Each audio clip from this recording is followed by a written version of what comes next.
युनिभर्सिटीहरूलाई गुणस्तरीय अनुसन्धानमुखी नवीन विचारको थलो बनाउने कि पार्टीको खेलौना बनाएर उच्च शिक्षा प्रणालीलाई ध्वस्त बनाउने चेतनाको थलो हुनुपर्ने क्याम्पसहरू आज रणमैदान बनेका छन्। हाम्रा विश्वविद्यालय स्वायत्त हुनुपर्ने होइन र 1-2 दिनको समय लिएर एकदम शान्तिपूर्ण किसिमले क्याम्पसका प्रशासकहरूले सामान्य तवरले गराउन सक्ने निर्वाचनहरू पनि आज जुन प्रतिष्ठाको लडाई जुगाको चाहिँ भिडन्त जुन देखिराखेको छ त्यो असाध्यै निन्दनीय नै छ भन्न चाहन्छु म। तपाईहरूको मन दुख्दैन आफूले पढेर आएका क्याम्पसहरूको आज यो दुर्दशा देख्दाखेरि?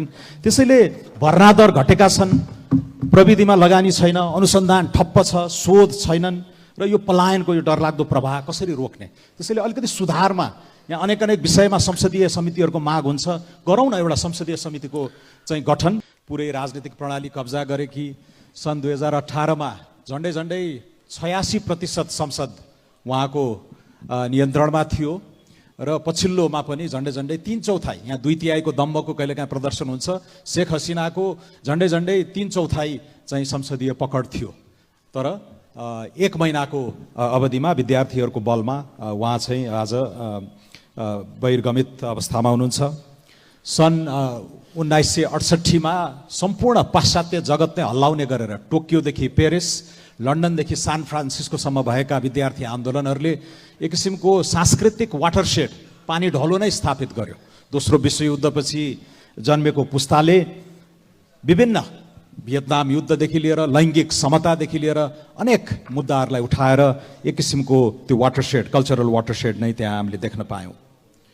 चीन जस्तो फरक राजनीतिक पृष्ठभूमिको मुलुकमा पनि सन् 1919मा विद्यार्थीहरूले गरेको आन्दोलनबाट नै त्यहाँको चाहिँ राजनीतिक कोल्टेफेराइ भएको हामी हेर्न सक्दछौँ।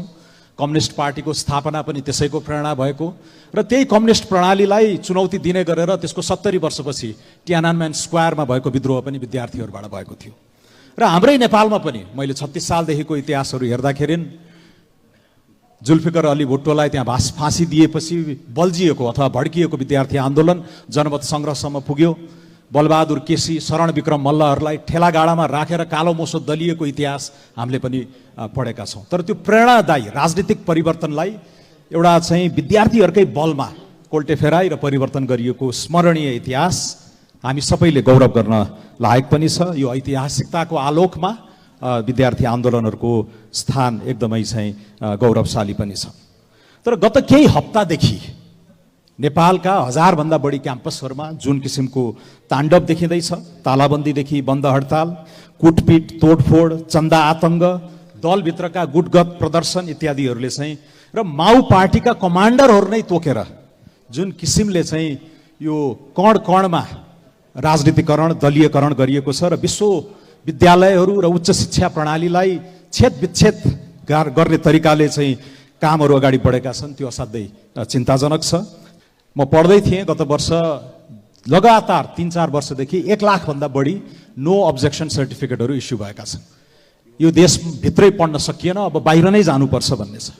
सरकारी अड्डाहरूमा पनि दैनिक 2000 जति एप्लिकेसनहरू पर्ने, कर्मचारीले 12 घण्टा काम गर्दा पनि जम्मा 100 वटा जति नो अब्जेक्सन सर्टिफिकेट। एउटा बाढी नै छ यो डरलाग्दो पलायन, प्रतिभाशाली विद्यार्थीहरूको, प्रतिभाशाली प्राचार्यहरूको जुन पलायन छ त्यसको कारक के होला? अब खोज्ने बेला भएन र।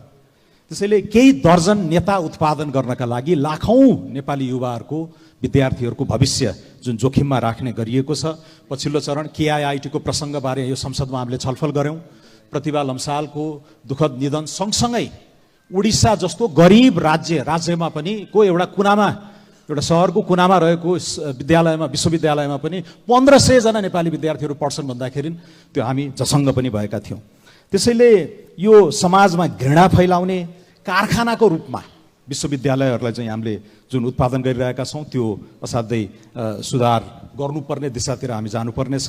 र आज संसदमा रहनुभएका धेरै नेताहरू विद्यार्थी आन्दोलनबाटै आउनु भएको छ। 36 साल 46 सालका कुराहरू त मैले स्मरण गरेँ, तर शैक्षिक सुधार, विश्वविद्यालयहरूको सुधारमा उहाँहरूको भूमिका के कस्तो छ त्यो इतिहासको कठघरामा पनि उहाँहरू उभिनु हुनेछ। म बेलायतको सहयोगमा बनेको बुढानील कण्ठ स्कुलमा पढ्ने सौभाग्य पाएँ। पशुपति शमशेर राणा शिक्षा मन्त्री हुनुहुन्थ्यो सन् 1987मा। उहाँले मलाई पुरस्कार दिएको पनि मलाई सम्झना छ, म सानो विद्यार्थी हुँदा। र आज बुढानील कण्ठ स्कुल त्यो ब्रिटिसको पालाको जस्तो रहेन है, शैक्षिक स्तर खस्क्यो है भन्दाखेरि मलाई मन चसक्क हुन्छ।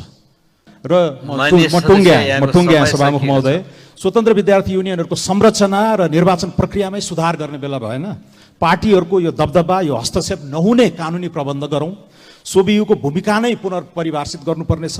यिनीहरू यो चन्दा असुलीको थलो र आतङ्कको अखडा होइन, विद्यार्थी कल्याणको एउटा पुञ्ज, ज्ञान पुञ्ज हुनुपर्ने हिसाबले अगाडि जाउँ। र विश्वविद्यालयको स्वायत्तताबारे पनि हामीले अब फरक ढङ्गले सघन बहस गर्नुपर्ने बेला आएको छ। यो रोजाइ, यो यक्ष प्रश्न अब समाजका, नागरिक समाजका अगुवाहरू वा विचारकहरू मात्र होइन, यो संसदप्रति पनि तिर्सिएको म मान्दछु। हस्, धन्यवाद।